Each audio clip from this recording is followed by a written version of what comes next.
안녕하세요, 여러분. 오늘도 밤동화 TV를 찾아주셔서 감사합니다. 오늘 준비한 옛 이야기도 재미있게 들으시고 편안한 휴식 가지시길 바랍니다. 왕의 자리에 앉힌 해몽. 신라 제37대 왕인 선덕 왕에게는 불행하게도 대를 이을 태자가 없었답니다. 왕은 밤낮으로 고심을 하며 자신의 후대를 걱정했지만 왕비의 몸에서는 전혀 태기가 있을 것 같지 않았지요. 그러나 이와 같은 왕의 고심과는 반대로 김주원과 김경신은 속으로 왕의 후사가 없기를 은근히 바라고 있었어요. 왜냐하면 당시의 관례로는 왕에게 대를 이을 태자가 없으면 신하들 중에서 가장 서열이 높은 사람이 왕위를 이어받게 되어 있었기 때문이지요. 그런 까닭에 김주원과 김경신은 늘 서로에 대한 경계를 늦추지 않았답니다. 특히 김경신은 자신보다 김주원의 서열이 더 높았기 때문에 항시 마음속으로 왕은 하늘이 내리는 것이니 미리 낙담할 필요 없다고 스스로를 격려하며 때를 기다리고 있었답니다. 그러던 어느 날 김경신이 이상한 꿈을 꾸게 되었어요. 꿈 속에 자신이 머리 위에 쓴 관을 벗고 가야금을 품에 안은 채 천관 사이에 있는 천관정이라는 우물 속에 빠지는 것이었지요.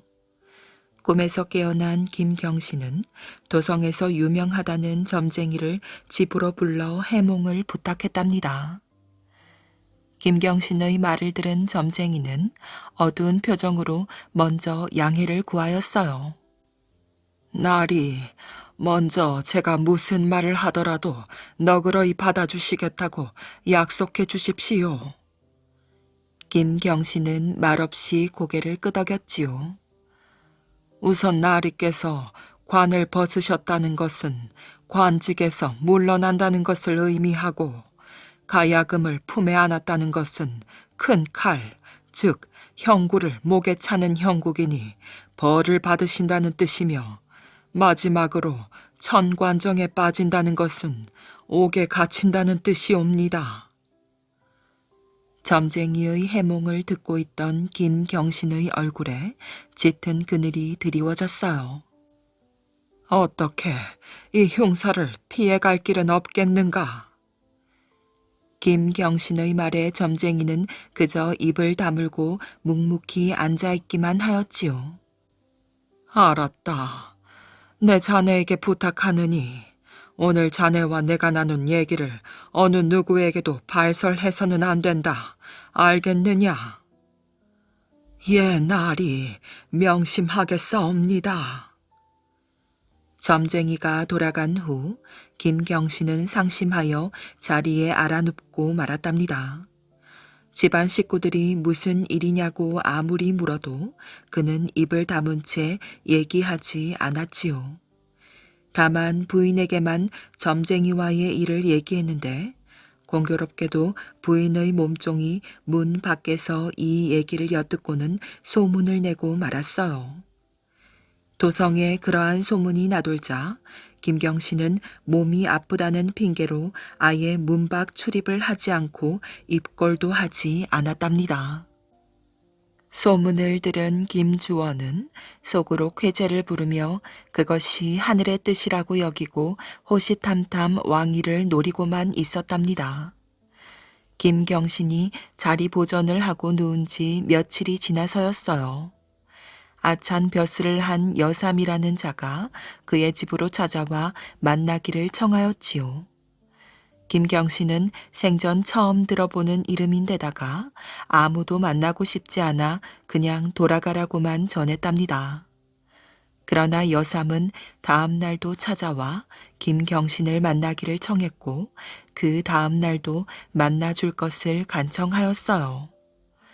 김경신이 화를 내며 여삼을 쫓으려 하자 그는 집사를 시켜 편지 한 장을 보내왔어요. 소인이 나리를 뵙고자 하는 것은 하늘의 뜻을 전하리 함이온데 나리께서 이를 끝까지 거절하신다면 나리는 하늘의 뜻을 저버리시는 것이옵니다. 하여 오늘 밤도 소인을 이대로 돌려보내신다면 다시는 나리를 찾아뵙지 않을 것이옵니다. 편지를 읽은 김경신은 꺼림칙한 생각이 들어 여삼을 집 안으로 들여 사랑해서 기다리게 하였어요. 잠시 후 김경신은 집사에게 술을 내어오라 이르고 사랑으로 나갔답니다. 김경신이 방에 들어서자 여삼은 자리에서 일어나 먼저 큰 절을 올렸어요. 술상이 차려지고 먼저 김경신이 술을 따르려 하자 여삼이 불쑥 이런 말을 하였지요. 황공하옵니다. 장차 이 나라의 왕이 되실 나리의 잔을 소인같이 미천한 자가 어찌 먼저 받겠습니까? 나리께서 먼저 받으십시오. 김경신은 왕이 된다는 말에 놀라 주위를 살핀 다음 여삼을 뚫어지게 쳐다보았어요. 방금 한 말이 무슨 뜻이냐? 지금 나를 놀리는 게냐? 아니옵니다. 소인은 그저 나리께서 꾸셨다는 꿈을 올바로 해몽한 것을 말씀드린 것뿐이옵니다. 여삼은 조금도 주저하지 않고 거침없이 말하였어요. 꿈이라니 전날 내가 꾸었던 그 흉몽 말이더냐. 김경신의 힐난하는 말투에 여삼이 강력한 어조로 대답하였지요. 흉몽이라니요? 나리, 그 꿈은 흉몽이 아니라 천하에 둘도 없는 길몽이옵니다. 김경신은 여삼을 향해 준엄하게 물었답니다. 너도 점쟁이인 게냐? 아니옵니다. 소신은 그저 도술에 조금 능통할 뿐이옵니다. 좋다. 그렇다면 어디 한번 너의 해몽을 들어보자꾸나. 김경신의 말에 여삼은 술을 한 잔 들이켜고는 김경신이 꾸었다는 꿈을 하나하나 되짚어가며 말하였어요. 첫째, 나리께서 관을 벗으셨다는 것은 관직에서 물러나는 것이 아니라 천하를 얻는다는 것이옵니다. 관을 벗으면 곧 하늘을 머리에 쓰게 되는 형상이니 그 뜻이 아니고 무엇이겠습니까? 둘째로 나리께서 가야금을 품에 안으신 것은 칼을 목에 차는 것이 아니라 12대 자손이 왕위를 이으신다는 뜻입니다. 생각해 보십시오. 나리께서는 내물왕의 12대 손이 아니십니까? 가야금의 12줄은 그 뜻을 표시하는 것입니다. 그렇다면 셋째는? 김경신은 여삼의 말에 공감하며 조금씩 심취해 갔답니다. 셋째로 나리께서 청관사에 있는 청관정이라는 우물 속에 빠지신 것은 바로 궁궐에 들어가신다는 의미입니다. 청관정의 글자를 보옵소서. 청관이라 함은 보석으로 지칭한 훌륭한 관을 뜻하는 것으로 이 나라에서 어느 누가 그런 관을 쓰겠습니까? 왕이 아니라면 어느 누구도 그런 관을 쓸 수가 없사옵니다. 여삼의 말을 모두 들은 김경신은 조용히 머리를 끄덕였어요. 그런데 한 가지, 내 주위에 김주원이 버티고 있는데 그 점은 어찌 생각하는가? 김경신의 말투는 어느새 달라져 있었지요. 김주원은 북천 건너편에 살고 있으니 미리 예방하시는 방책으로 그 북천에 사는 용에게 제사를 지내시면 후일 도움이 되실 것이옵니다. 김경신은 여삼에게 많은 돈과 재물로 후사하고 다음 날도 여삼의 말대로 북천에 사는 용에게 제사를 지내고 아무 일 없었던 것처럼 입걸하였어요. 그 일이 있은 지 얼마 지나지 않아 선덕왕은 끝내 후사를 잊지 못하고 승하하고 말았답니다. 관례에 따라 김주원이 왕위를 계승할 것이라고 여긴 신하들은 그를 찾았어요. 그런데 그때 김주원은 북천 넘어 자신의 집에서 왕의 승하 소식을 접하였지요. 김주원은 자신이 왕위를 계승할 것이라는 기대에 차서 서둘러 집을 나서 대궐로 향했답니다. 김주원을 모신 행렬이 부랴부랴 북천에 도착했을 때였어요. 큰 비도 오지 않고 장마철도 아니었는데 갑자기 강물이 크게 불어 도저히 배를 띄울 수 없는 상황이었지요. 여삼의 예언대로 북천의 용이 조화를 부린 것이었답니다. 김주원이 다급한 마음에 어서 강물이 줄어들기를 기다리며 노심초사하고 있을 때 김경신은 먼저 대궐로 들어가 왕위를 이어받고 즉위식을 치렀답니다. 처음에는 반대하던 신하들도 김경신이 즉위식을 끝내고 왕자에 앉자 더 이상 어쩔 도리가 없어 모두들 허리를 굽히고 신왕에 대한 예를 표했으니 이가 바로 제38대 원성왕입니다. 꿈도 해석하기에 따라 그 뜻이 천차만별일 수 있으니 여삼의 해몽은 김경신을 왕으로 거듭 태어나게 한 사건이었답니다. 대쪽 정승 정철 이야기. 조선 중기의 문신인 송강 정철은 조선을 대표하는 시인이랍니다. 시조와 가사 문학의 대가로서 국문학사에서 윤선도, 박인로와 더불어 3대 시인으로 꼽히고 있지요. 정철은 1536년 돈영부 판관인 정유침의 막내 아들로 지금의 서울시 종로구 삼청동에서 태어났어요. 어려서부터 재주가 뛰어나고 남달리 총명하였지요. 10세 이전에 이미 그를 깨우쳐 문장의 뜻을 모두 알았다고 한답니다. 1562년 정철은 별시 문과에 장원 급제하였어요. 명종은 과거 급제자 명단에서 정철의 이름을 발견하고 무릎을 치며 기뻐하였지요. 아니, 이게 누구인가?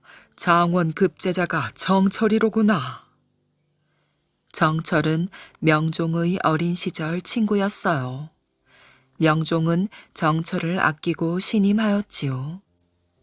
그래서 정철에게 성균관 전적 겸 지제교 벼슬을 내리더니 뒤이어 사헌부 지평으로 벼슬을 올려주었지요.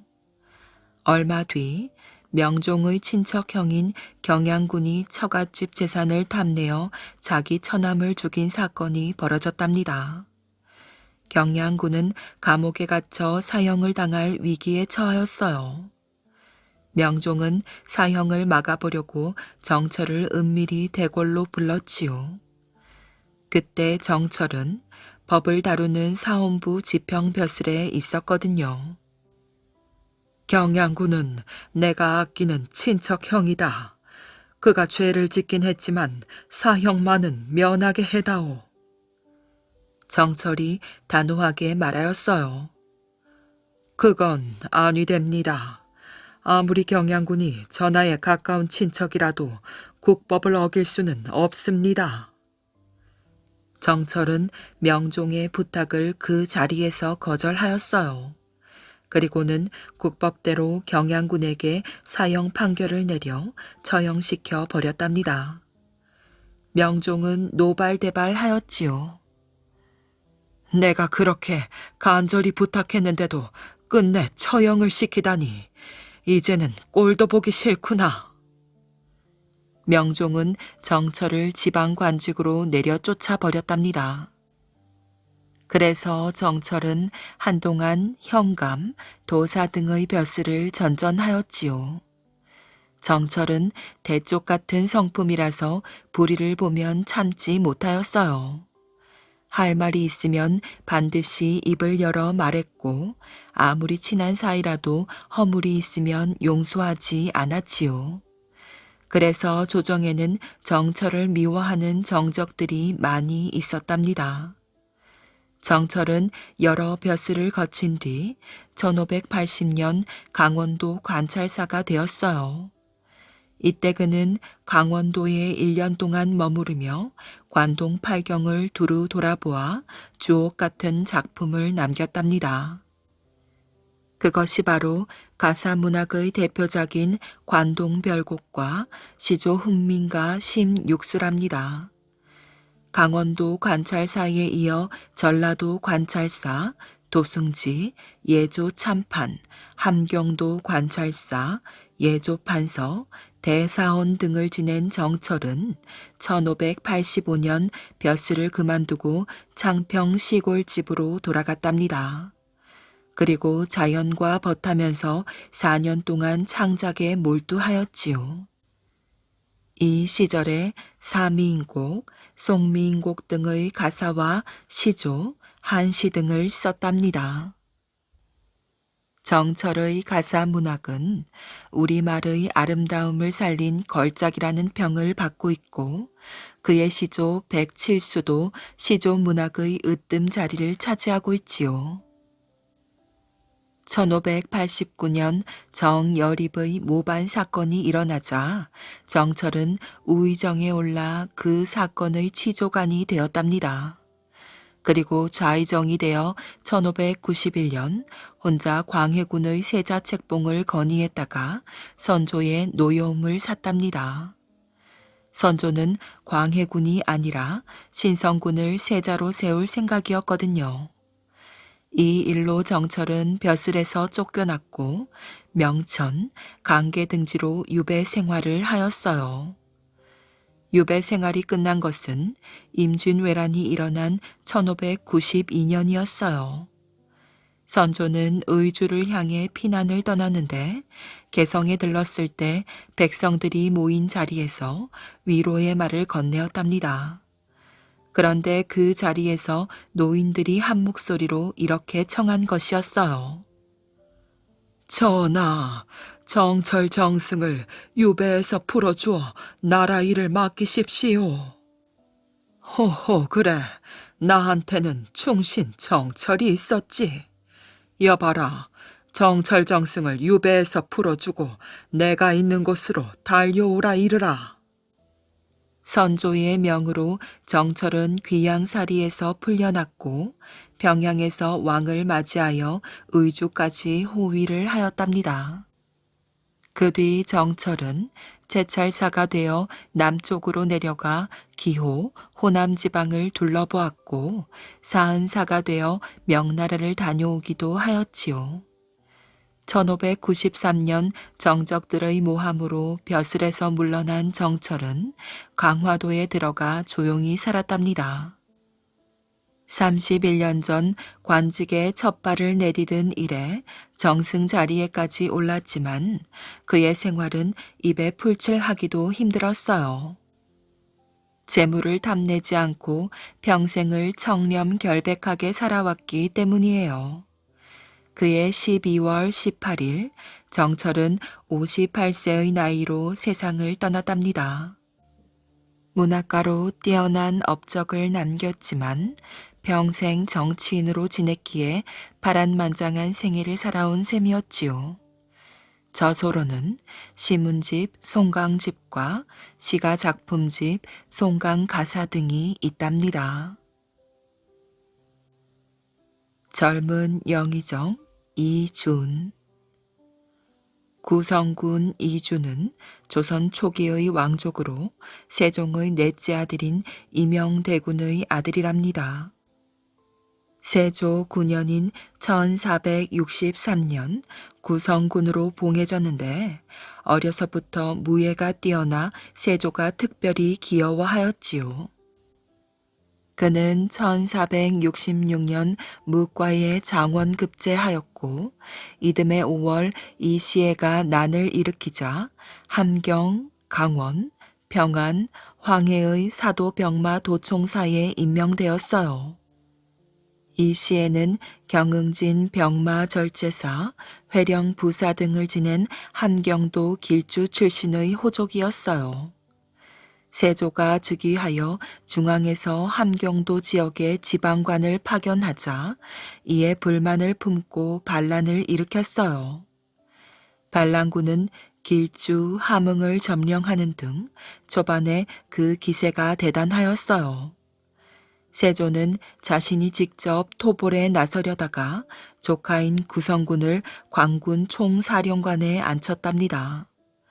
그만큼 구성군을 믿고 신뢰했기 때문이었지요. 구성군은 27세라는 젊은 나이답지 않게 신중하고 노련하였어요. 탁월한 통솔력과 전술 능력을 보여 이 시해의 난을 쉽게 진압하였어요. 그는 이 공로로 적개공신 1등이 되었고 병조 판서를 거쳐 다음 해에 영의정이 되었답니다. 그때 그의 나이 불과 28세였으니 역사상 가장 어린 나이에 영의정 자리에 오른 것이에요. 그러나 구성군은 자신을 총애하던 세조가 1468년 9월 세상을 떠나면서 그 운명이 달라졌지요. 세조가 계유정난을 일으켜 어린 단종을 몰아내고 왕위를 가로챈 전례가 있으니 능력 있는 왕족이었던 구성군은 제거 대상이 될 수밖에 없었답니다. 성종 1년인 1470년 구성군은 어린 성종을 몰아내고 왕이 되려 한다는 정인지 등의 탄핵을 받아 경상도 영해로 귀양을 갔으며 1479년 그곳에서 죽었답니다. 구성군 사건 이후에는 조정에서 종친들의 관직 진출을 금하는 법이 만들어졌어요. 이때부터 왕실 종친들은 정치 활동을 못하게 되었답니다. 열단량의 병아리값. 옛날 어느 마을에 욕심쟁이 부자 영감이 살고 있었어요. 이 마을 저 마을에 넓디 넓은 땅을 많이도 가지고 있었지요. 그런데도 얼마나 욕심이 많은지 다른 사람들이 가진 것을 보면 어떻게든지 빼앗으려고 하였어요. 부자 영감이 욕심을 한번 부리기 시작하면 쭉 찢어진 눈은 두리번, 감자 같은 콧구멍은 벌름벌름, 올근볼근 궁둥이는 들썩들썩 안달이 났지요. 부자 영감은 제 손으로 일을 하지 않았어요. 가난한 농부들에게 땅을 빌려주어 농사를 짓게 하였지요. 그러고는 추수 때가 되면 어기적 나타나 터질 듯이 살찐 볼을 실룩거리며 말하는 것이었어요. 헤헴, 곡식을 받으러 왔네. 아이고, 영감님, 조금만 더 남겨주시지요. 식구가 늘어서 먹고 살기가. 가난뱅이 농부가 울며 불며 사정을 하였어요. 그렇다고 욕심이 많은 부자 영감이 그 말을 들어줄 리가 있겠어요? 딱 잘라 거절을 하는 것이지요. 나도 먹고 살아야겠네. 그러고는 농부가 애써 거둔 곡식을 눈곱만큼만 남겨놓고 바리바리 실어가 버렸지요. 식구가 많은 가난뱅이 농부네 곳간은 얼마 못 가 텅텅 비었어요. 밤이면 쥐들까지 떼를 지어 나타나 소란을 피웠지요. 가난한 집에는 사람도 동물도 모두 배가 고팠답니다. 한편 부자 영감네 곳간에는 곡식이 그득그득 쌓여갔어요. 20섬, 50섬, 94섬. 아흠, 올해는 꼭 10,000섬을 채워야 할 텐데. 욕심쟁이 부자 영감은 매일매일 곡식을 세느라 잠을 다 설칠 정도였어요. 그러던 어느 해 봄이었지요. 하루는 가난뱅이 농부가 부자 영감을 찾아와 말하였어요. 영감님, 마당 좀 빌려주십시오. 보리 타작을 하려는데 저희 집 마당은 너무 좁아서요. 쩔쩔매며 부탁하는데 비실비실 며칠째 죽 한 그릇 못 먹은 꼴이었어요. 부자 영감이 마지못해 허락을 하였지요. 마당 흙이 파이지 않도록 조심조심하게. 잔소리 한마디도 잊지 않았어요. 가난뱅이 농부는 조심조심 보리 타작을 시작하였지요. 도리깨질에 맞춰 흥겹게 노래까지 불렀답니다. 내 도리깨 옹해야, 네 도리깨 옹해야, 잘도 치네 옹해야. 도리깨를 내리치자 보리 나달들이 여기저기 튀어올랐어요. 타닥 타닥 타닥, 타다닥 타다닥, 탁탁탁. 사방팔방 위아래로 방정맞게 보리 나달들이 튀어 온 마당에 가득하였어요. 그때였어요. 한쪽에서 잘 놀고 있던 병아리가 갑자기 도리깨질을 하고 있는 곳으로 종종거리며 달려오는 것이었지요. 삐약삐약, 삐약삐약. 도리깨질이 한창인 농부는 구슬 같은 땀이 눈앞을 가려 아무것도 보지 못하였답니다. 그러다가 어이쿠 도리깨로 그만 병아리를 내리치고 말았답니다. 이런 세상에, 그래, 이제 어찌할 텐가? 멀리서 보고 있던 욕심쟁이 부자 영감이 기다렸다는 듯이 냉큼 다가와 물었지요. 아이고, 제 실수로 병아리가 죽었으니 값을 물어드려야지요. 그렇다면 15냥만 내게. 부자 영감은 투실투실 살찐 손을 쑥 내밀었어요. 서너 푼도 안 될 병아리 값이 10단냥이라니요. 기가 막힌 농부가 도리깨를 내려놓고 따졌답니다. 아니, 남의 귀한 병아리를 죽여놓고 무슨 큰 소린가? 그렇다면 좋습니다. 원님한테 갑시다. 두 사람은 씩씩거리며 집을 나섰지요. 가난뱅이 농부는 눈을 벌겋게 뜨고 10단냥 큰 돈을 빼앗길 수가 없었고, 욕심쟁이 부자 영감은 벼락같이 찾아온 이 기회를 놓칠 수 없었거든요. 꼬불꼬불 꼬불한 길을 꼬불꼬불 걸어갔답니다. 원님 앞에 도착한 두 사람은 납죽 절을 하였지요. 먼저 가난뱅이 농부가 떨리는 목소리로 사정을 이야기하자 욕심쟁이 부자 영감도 아부 섞인 말로 간드러지게 말하였어요. 아무쪼록 총명하고 지혜로운 원님께서 옳고 그름을 따져주십시오. 부채질을 하던 원님이 부채를 탁 접으며 물었답니다. 영감, 웬 병아리 값이 그리 비싼가? 욕심쟁이 부자 영감이 벌구죽죽한 얼굴을 들며 냉큼 대답했답니다. 그것이 우리 병아리는 날마다 찰좁쌀을 한옵씩 먹여 키웁니다. 가난뱅이네 하고는 다르지요. 내년 봄이면 염소만큼이나 큰 닭이 될 텐데 당연히 염소 한 마리 값은 받아야지요. 그렇구먼. 영감 말이 옳소. 날마다 찰좁쌀 한옵씩을 먹는다면 염소만큼이나 큰 닭이 될 것이지. 그렇고 말고.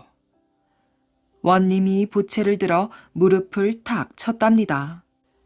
농부는 당장 병아리 값을 물어내라.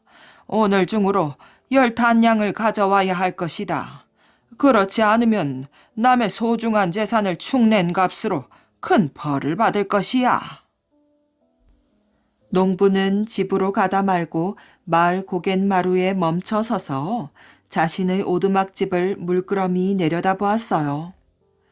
아내가 좁은 텃밭에 씨를 뿌리고 있는 게 보였답니다. 절로 마음이 급해졌지요. 더워지기 전에 어서 농사 준비를 끝내야 할 텐데 10단냥 그 큰 돈을 어디서 구한담? 농부는 속이 상해서 한숨만 푹푹 쉬었답니다. 이 집 저 집 윗마을 아랫마을 얼마나 돌아다녔는지도 모르지요. 하지만 가난뱅이 농부에게 10단량을 선뜻 빌려주겠다는 사람은 없었답니다. 가물가물 날도 저물어 가는데 말이지요. 집으로 돌아온 농부는 참았던 울음보를 터뜨렸어요. 아이고, 아이고. 10단량을 마련하지 못하면 우리는 이제 죽네. 욕심쟁이 영감 때문에 우리는 이제 죽는다네. 울음소리에 놀란 사람들이 웅성웅성 모여들었어요. 농부의 이야기를 듣고는 저마다 성이 나서 떠들어댔지요. 아이고, 못된 욕심쟁이 같으니라고. 끝없는 욕심 때문에 또 한 사람이 죽게 되는구나. 옳은 판결을 해야 하는 원님조차 부자 영감 편이라니. 가재는 개 편이라고 윗물 아랫물이 다 썩은 탓이야. 모두들 도와줄 돈은 한 푼 없지만 마음만은 따뜻한 사람들이었어요. 나 좀 보세. 지나가던 한 사람이 헛기침을 하며 농부를 불러내었어요. 오늘 장에 나가 염소를 팔아온 돈이라네. 윗마을에 사는 털보 아저씨가 메고 있던 보퉁이를 풀어 10단량을 꾸러미째로 내놓는 것이었어요. 아니, 세상에 이렇게 고마울 때가.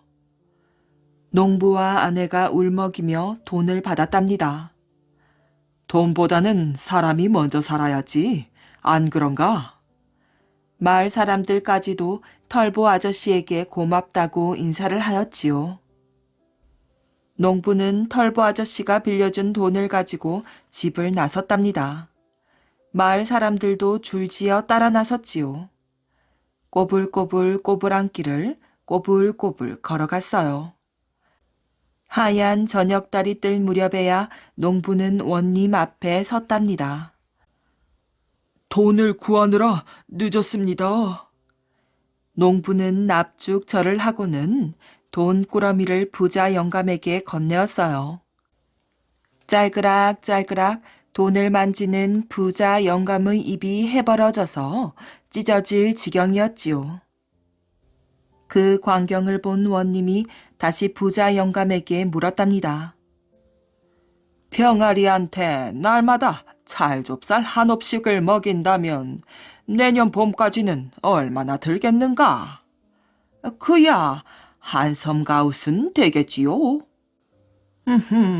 그렇다면 영감은 농부 덕에 찰좁쌀 한섬가웃을 번 셈이 되겠구나. 그게 다 병아리를 죽인 농부의 덕이니 그 찰좁쌀 한섬가웃 값을 농부에게 주도록 하여라. 욕심쟁이 부자 영감은 어리둥절해져서 두 눈만 껌뻑거렸어요. 곰곰 생각해보니 그 말도 옳았지요. 부자 영감은 피둥피둥 살찐 손을 바르르 떨며 10단량을 고스란히 내놓고 말았답니다. 아이고, 원님, 감사합니다요. 가난뱅이 농부가 원님 앞에 납죽 절을 하였어요. 따라온 마을 사람들도 납죽납죽 절을 하였지요. 모두들 덩실덩실 춤을 추며 원님 만세, 우리 원님 만세를 외쳤답니다. 욕심쟁이 부자 영감은 어떻게 되었을까요? 헬금헬금 동네 사람들의 눈치를 살피다가 살금살금 사람들 틈을 빠져나올 수밖에요. 그러고는 신을 벗어들고 걸음아 날 살려라 도망치고 말았답니다. 죽어서도 뜻을 꺾지 않은 죽죽. 의자왕은 백제의 마지막 왕이랍니다. 하지만 의자왕이 백제를 다스리던 처음에는 오히려 삼국을 통일한 신라보다 더 큰 힘을 가지고 있었지요. 의자왕이 직접 군사를 이끌고 신라를 공격할 정도였어요. 그때 의자왕은 윤충이라는 장군에게 큰 임무를 맡겼지요. 장군, 이번에 대야성을 완전히 우리 손에 넣읍시다. 대야성만 뺏고 나면 신라를 통합하는 건 시간 문제일 거요. 의자왕은 윤충에게 이렇게 말하고 1만 명의 군사를 보내주었어요. 의자왕이 공격하려고 한 대야성은 지금의 경상남도 합천 지역이었지요. 신라 선덕왕 11년 8월의 일이었답니다. 신라의 대야성은 발칵 뒤집히고 말았어요. 장군, 큰일 났습니다. 백제 군사가 지금 대야성을 향해 달려오고 있습니다. 뭐라고? 부하의 다급한 목소리에 대야성을 지키던 신라 장수 죽죽은 벌떡 일어났지요. 백제가 언젠가는 공격해 오리라 생각했지만 이를 어쩌나. 지금 우리 군사력으로는 쉽지 않은 싸움이 될 텐데. 죽죽의 마음은 몹시 무거웠어요. 그래, 백제의 군사는 어느 정도 되느냐? 1만 명은 좋게 넘을 듯합니다. 죽죽의 얼굴이 금세 어두워졌어요. 당시의 신라 군사로는 그렇듯 많은 백제 군사를 당해낼 수 없었기 때문이지요. 하지만 죽죽은 주먹을 불끈 쥐었답니다. 그는 대야성을 책임지고 지켜야 할 장수였으므로 이미 죽음을 각오하고 있었어요. 죽죽은 병사들에게 명령을 내렸지요. 각 성문을 철통같이 지키고 모두 목숨을 걸고 싸우라. 죽죽은 조금도 흔들리지 않았답니다. 죽죽이 두려워하면 그를 따르는 병사들의 사기는 금방 땅에 떨어지고 말 테니까요. 그래서 죽죽은 반드시 이길 수 있다는 생각으로 전쟁에 임하였지요. 하지만 신라 군사의 몇 배나 되는 백제 군사를 이기기란 거의 불가능하였답니다. 백제 군사들은 물밀듯이 대야성을 넘어와 신라 군사를 쓰러뜨렸어요. 신라 군사가 점점 밀리게 되자 함께 싸우던 장수인 용석이 죽죽을 불렀답니다. 보게나 죽죽, 지금 우리 군사로는 백제군을 이기기 어렵네. 이대로 싸우다간 모든 병사가 목숨을 잃을 게 뻔해. 군인은 나라를 지켜야 할 책임을 갖고 있네. 이제 우리에겐 목숨을 걸고 백제군을 막아내는 수밖에 없다는 걸 명심하게. 죽죽은 결심이 굳었답니다. 용석은 죽죽의 어깨를 치며 말하였지요. 죽죽, 일단 이쯤에서 항복하세. 뭐라고? 자네, 지금 뭐라고 했는가? 우선 항복부터 하잔 말일세. 항복한 뒤에 다시 대야성을 뺏을 궁리를 하는 게 현명할 것 같네. 용석의 말에 죽죽은 펄쩍 뛰며 말하였지요. 뭐라고? 끝까지 싸워보지도 않고 비겁하게 순순히 성을 내주자는 말인가? 그건 장수로서 가장 부끄러운 일일세. 죽죽은 절대 그런 일은 할 수 없다고 잘라 말하였지요. 죽죽은 부하를 생각하는 용석의 마음도 이해하고 있었어요. 하지만 죽죽은 이미 죽음을 각오한 뒤라 두려울 것이 없었답니다. 여보게, 용석, 우리 아버지가 왜 내 이름을 죽죽이라고 지어주셨는지 아는가? 죽죽은 난데없이 자신의 이름 이야기를 꺼내었어요. 어렸을 때 아버지께 여쭈었지. 왜 내 이름을 죽죽이라고 지었느냐고 말이야. 그때 아버지께서 이렇게 말씀하셨네. 내가 대나무 죽자를 써서 너의 이름을 지은 것은 네가 대나무처럼 살기를 원했기 때문이란다. 죽죽아, 저 대나무를 보아라. 대나무는 아무리 추운 겨울에도 그 푸른 빛을 잃지 않는단다.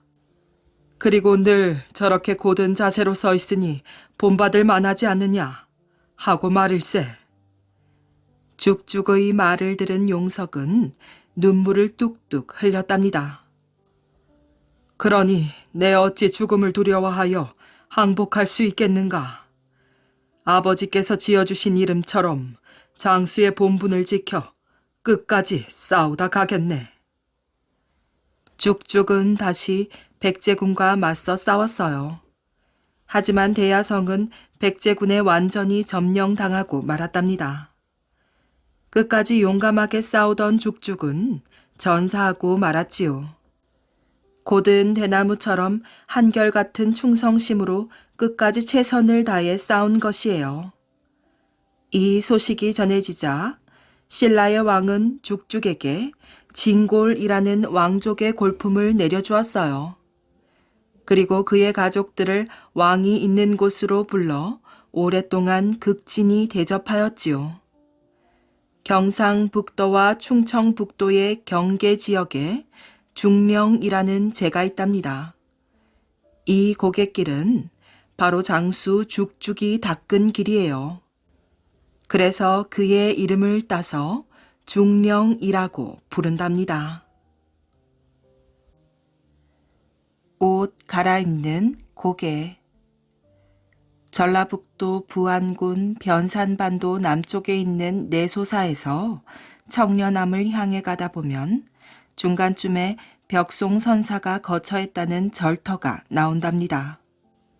이곳은 벽송선사가 거처했다고 하여 벽송암이라고 부르는 곳으로 이 벽송암에서 동쪽으로 내륙지방을 향해 험준한 줄령이 뻗쳐 있는데 그 고갯길이 환의제이지요.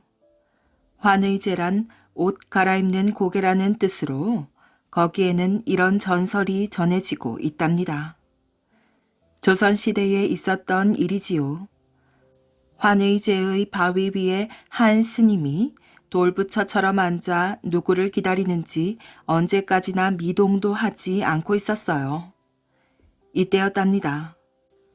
스님, 고개 아래에서 올라온 여인의 목소리가 주위의 정적을 깨뜨렸어요.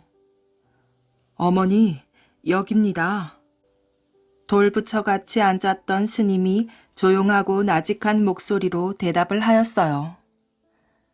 오래 기다렸나 보구나. 한 할머니가 스님이 앉아있는 바위 앞으로 다가왔지요. 오늘은 왜 이리 늦으셨습니까? 스님은 일어나서 바위 아래로 내려섰어요. 이젠 늙었는지 조금만 걸어도 숨이 차구나. 어머니, 이젠 여기 오시는 일을 그만두십시오. 소자는 불안해서 못 견디겠사옵니다. 어미가 하는 일에 너는 개의치 말아라. 어머니, 이젠 제발 그만두십시오. 이제는 어머니께서 소자의 옷 걱정을 하시지 않아도 되옵니다. 스님은 진심으로 말하고 있었어요. 그런 서운한 말이 어디 있느냐. 어미가 아들 옷을 챙기는 게 무슨 대단한 일이라고. 어머니는 울상이 되어 아들을 쳐다보았지요. 어머니와 아들, 두 사람은 노을이 붉게 타는 고갯마루에 마주선 채 말을 잇지 못하였어요. 아들과 함께 여생을 보낼 수 없는 어머니의 한과 어머니를 모실 수 없는 아들의 한 때문이었지요.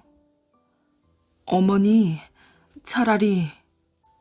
어머니는 불안한 표정으로 아들을 쳐다보았어요. 차라리 제가 이곳을 뜰까 합니다. 어머니는 깜짝 놀라며 말하였지요. 뜨다니 왜 그러느냐? 이 늙은 어미 때문이냐? 출가한 몸으로 속세의 인연에 매여 연연하는 것은 사문의 도리가 아니기 때문입니다. 오랫동안 깊이 생각한 일입니다. 스님의 무겁고 침통한 대답이었지요. 아니, 너는 이 어미가 죽을 때까지 이곳에 머무르기로 하지 않았느냐? 이 어미가 부덕한 탓으로 너에게 누가 미쳤다면 물론 떠나야겠지. 그렇지만 얘야, 이 어미가 무엇을 잘못했는지 말해주려무나. 어머니께 무슨 잘못이 있을 리 있습니까? 소자의 망상과 번뇌 때문입니다. 망상과 번뇌? 예, 이 세상 모든 것이 하늘의 한 조각 뜬구름과 같다고 부처님께선 말씀하셨는데 세속일에서 벗어나지 못하고 그 인연에 번민하는 소자가 어찌 돌을 닦는 몸이라 하겠습니까? 잊어버린 줄로 알았던 그 일 때문에 너는 지금까지도 괴로워하고 있는 것이냐? 예, 어머니. 언젠가는 잊혀질 일들이지만 그것 때문에 지금 소자는 번민하고 있습니다. 저는 괴로워서 조만간 이곳을 떠날까 하옵니다. 정 그렇다면 얘야, 어디로 간다는 것이야? 그 말도 못 해주겠단 말이냐? 아들은 멀리 서해를 바라보고 있었어요.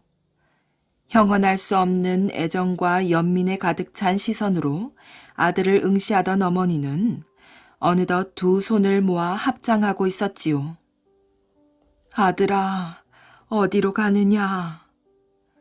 어머니의 무언의 한은 피 맺힌 절규처럼 아들의 가슴을 흔들었고 그것은 금세 풍랑이 되어 아들의 마음을 설레게 했답니다. 아들은 잠시 지나온 과거의 일들이 되살아나서 자기의 주변에 물결을 이룬 것 같은 착각으로 과거에 사로잡혀 있었지요. 언제였던가? 아버님! 장지문 밖 섬돌 아래서 순성이는 아버지를 불렀답니다. 이 녀석이? 네가 무슨 아버님이란 말이냐? 서출인 주제에 아버진 무슨 아버지야? 언제 나타났는지 형이 그의 등 뒤에 서 있었어요. 도끼 어린 말과 함께 형은 그의 목덜미를 낚아채었지요. 순성이는 그대로 섬돌 아래로 나뒹굴면서도 비명조차 지를 수 없었답니다. 길 안에서 달려온 어머니는 순성이를 일으켜 세우며 형에게 빌었지요. 도련님, 죄송하와요. 순성이가 다신 그렇게 하지 못하도록 엄하게 타이르겠으니 용서하시와요. 순성이를 일으켜 세우며 고개를 숙이는 어머니의 눈엔 눈물이 맺혔어요. 건방진 수작 다시 하면 그땐 내쫓을 테다. 형은 돌아서며 쏘아붙였지요. 그 길로 순성이는 어머니의 만류를 뿌리치고 집을 뛰쳐나온 것이었어요. 집을 나온 그는 낯선 지방을 떠돌아다녔지요. 남의 집도 살고 닥치는 대로 무슨 일이든지 하였으나 잠자리에 들기 전에는 때때로 고향과 어머니를 생각하였답니다. 28살이 되었을 때 그는 군대에 들어가서 큰 공을 세웠어요. 그의 가슴에 깊은 상처를 남긴 서출이라는 신분에 대한 울분이 그로 하여금 무수한 사륙을 자행하는 동안 쾌감을 느끼게 했었답니다. 그러나 그는 결국 인생의 허무만을 느꼈을 뿐이었어요. 마음을 닫지 못하고 싸움터만 헤매는 것은 헛된 일이라고 생각한 그는 뜻을 정하고 군대를 떠났지요. 전쟁의 냄새를 털어버린 순성이는 계룡산 와초암을 찾아가 그곳에서 삭발하고 출가하여 벽송이라는 법명을 받은 후 수도에 전념하였답니다. 그 후 고향 부안에서 가까운 변산반도의 내소사 뒤에다 초암을 짓고 이곳에서 돌을 닦고 있었던 것이랍니다. 순성이의 어머니는 풍문으로 아들이 내소사에 있다는 것을 알게 되자 그곳으로 찾아왔지요. 그리하여 10년 동안 생사를 모르고 지내던 아들을 만난 후로 순성이 어머니는 초하루와 보름이 되면 꼭 아들의 법을 지어가지고 내소사로 찾아왔어요. 다시 10여 년이 흘렀답니다. 그러는 동안 어머니는 늙고 아들은 장년의 대선사가 되었으나 어머니의 이마에 주름살이 깊어지는 것만큼 벽송의 마음에도 번뇌의 주름이 깊게 패어져 갔지요. 잠시 과거에 사로잡혀 있던 벽송은 가까스로 현실로 돌아왔어요. 어머니, 오늘은 큰절에서 주무시고 내일 내려가시도록 하십시오. 벽송은 어머니의 손을 잡았답니다. 아니, 얘야. 어머니는 목이 메어 말을 잇지 못하였지요. 그토록 오랜 세월 아들의 법의를 가지고 환희제를 찾았건만 단 하룻밤도 아들과 함께 자지는 못하였어요. 언제나 어머니와 아들은 환희제에 있는 바위 위에서 만났고 또 거기서 헤어졌답니다. 모자는 앞서거니 뒤서거니 하며 내소사를 향해 걸음을 재촉하였어요. 절에서 저녁 쇠북 소리가 들려왔지요. 법의 자락이 펄럭이는 것을 바라보며 뒤를 따르던 어머니는 걸음을 멈추었어요. 그리고 계속 울려 퍼지는 쇠북 소리에 귀를 기울였지요. 스님. 쇠북 소리에 귀를 기울인 채 어머니는 아들을 불렀답니다. 예. 아들의 대답을 들으며 어머니는 잡았던 아들의 손을 다시 힘주어 잡았지요. 그러는 어머니의 가슴 속엔 쇠북 소리가 메아리치며 환희가 끓어올랐어요. 그것은 흡사 한 여인의 생애의 보람이 순식간에 이루어지는 듯한 기쁨과도 같았답니다. 잡은 손에 힘을 주며 두 사람은 같은 생각을 하고 있었어요. 아들은 젊었을 때 고왔던 어머니의 모습을, 어머니는 어렸을 때 작고 귀여웠던 아들의 모습을 또렷하게 회상하고 있었지요. 지나간 어느 날이었던가 젊은 어머니와 어린 아들은 뒷곁에 숨어서 부둥켜 안고 소리 죽여 울었던 것이에요. 대감마님의 아들을 낳은 계집종은 언제나 안방마님의 차가운 시선을 견뎌야만 했고 동료 하인들의 은근한 구박과 갈시도 그녀를 더욱 외롭게 했답니다. 아들 역시 어머니와 함께 서출의 서러움을 아프게 느끼며 자라났지요. 계집종의 고운 몸매가 빚어낸 어느 봄날의 실수에 대한 대가를 치르느라 가슴 깊이 멍이 든 어머니를 뒤로하고 아들이 집을 뛰쳐나가자 그녀는 더욱 외로워졌어요. 눈물은 어머니에게 전혀 위안이 되지 않았지요. 눈물이 말라감과 동시에 어머니의 얼굴에서는 웃음도 사라져갔어요. 그렇게 하여 수많은 나날이 흐른 오늘 아들의 손을 잡고 있는 늙은 어머니는 잃었던 웃음과 울음을 한꺼번에 되찾은 것이에요. 어둠이 연기처럼 계곡을 메우고 하늘로 퍼져오르는 산마루에 서서 어머니와 아들은 감격에 사로잡혀 날이 어두워지는 것도 모르고 있었답니다. 어머니, 오냐, 오냐. 바로 그 순간 벽송 스님의 법의는 한껏 어린 소년의 옷차림이 되어버렸어요. 작년의 벽송 스님은 마치 어린아이처럼 다시 어머니 앞에 선 것이지요. 벽송은 개구쟁이 같은 소년의 모습으로 돌아와 어머니의 젖은 눈을 채웠답니다. 어머니에게는 오늘의 감격이 있기까지 너무도 긴 고난과 시련의 세월이 있었답니다. 그러나 그것은 이미 지나가 버린 일이었지요.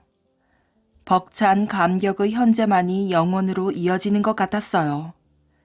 그 순간이었어요. 어머니에게 섬광과도 같은 계시가 아픔인지 환희인지 모를 감격과 함께 내려졌지요. 얘야, 네 결심대로 내일 떠나도록 하거라. 어머니 말씀대로 어머니가 살아계시는 동안은 여기에 머물러 있겠사옵니다. 그것은 제 뜻이옵니다. 너는 내일 떠날 수 있을 것이다. 아니, 떠나야만 한다. 그러나 아들은 어머니의 말을 헤아려 들을 수 없었답니다. 얘야, 큰 절에 닿으면 나를 위해 법회를 열어주겠느냐? 예, 어머니. 어머니를 위해 법회를 여는 것이야 어렵지 않사옵니다. 그러나 그 이유를 알 수 없다는 듯이 아들은 어머니를 쳐다보았어요. 얘야, 이렇게 서 있지 말고 빨리 가자꾸나. 이러다간 저녁 예불에 대어 가지 못하겠구나. 벽송 스님은 큰 절에 당도하자마자 즉시 법회를 열었답니다. 가부좌를 하고 앉은 스님은 그윽하게 어머니를 건너다 보았어요. 어머니는 타는 듯한 시선으로 아들을 쳐다보고 있었지요. 스님은 지그시 눈을 내리감고 잠시 명상에 잠겼답니다. 본래 모든 상은 허망한 것이다. 인생이란 모두 연을 쫓아 떴다 가라앉다 하는 물결과도 같고 한 조각 뜬구름과도 같아서 전생의 연이라면 마침내는 사라지는 것이리니. 설법을 하던 중에 스님은 문득 깨달은 것이 있었답니다. 너는 내일 떠날 수 있을 것이다. 이해할 수 없는 여운을 남긴 어머니의 말씀이 그 순간 스님의 머릿속에 떠올랐어요. 그렇다. 어머니와의 이승의 연이 다한 것이다. 그것을 어머니는 조금 전에 깨달으신 것이야. 모든 것이 공이라 우리는 무엇을 실패라 하여 번민하며 괴로워할 것인가. 모든 인생이 이와 같을진데 죽음도 또한 원래 있던 곳으로 돌아갈 뿐이니라. 그것이 죽음이니라. 그러나 삶이 인연을 따라 생기듯 죽음 또한 업을 따라 지어지는 것이다. 벽송 스님은 잠시 설법을 멈추고 조용한 법당 안을 둘러보았어요. 100여 명의 승려들이 귀를 기울이고 있었지요. 그러하니 어떤 업을 어떻게 지어야 할 것인가? 나는 오늘 내 어머니의 청을 들어 법회를 열고 법을 설하노니 어리석은 생각과 허망한 생각을 버리고 들으라. 나무아미타불. 스님은 법의 자락을 펄럭이며 허공에 둥그런 원을 그렸답니다. 순간 허공이 진동하며 법당이 흔들렸지요. 설법을 듣고 있던 승려들의 몸이 떨렸답니다. 그대들 내가 설하는 바를 잘 들으라. 벽송 스님의 말은 허공을 뒤흔들고 땅에 사무쳤어요. 우리는 방금 한 노인의 몸에서 혼백이 떠나는 모습을 보았다. 우리의 눈앞에 생시와 조금도 다름없는 형상으로 앉아있는 저 노인을 우리는 무엇라 부를 것인가? 주검인가? 아니면 살아생전과 마찬가지로 아직도 내 어머니인가? 법당 안의 분위기가 술렁거리며 모든 사람이 깨달았을 때는 이미 노인은 숨을 거둔 뒤였지요. 벽송 스님은 사흘 낮과 사흘 밤을 계속 법회를 열어 고인의 명복을 빌었답니다. 법회를 마친 스님은 어머니의 시신을 거두어 어머니와 늘 만났던 고갯마루에 묻었지요. 그 고개가 바로 환의제, 즉 옷 갈아입는 고개랍니다. 환의제 바로 아래에 마을이 하나 있는데 마을 이름을 봉덕이라고 하였어요. 이 봉덕 불악 앞의 양지 바른 곳에 지금까지도 무덤 하나가 온전하게 보존되어 내려오고 있는데 그것은 벽송 스님의 어머니의 무덤인 것이지요. 후손이 없는 그 무덤에 지금도 인근 주민들은 해마다 제사를 지내주고 있답니다.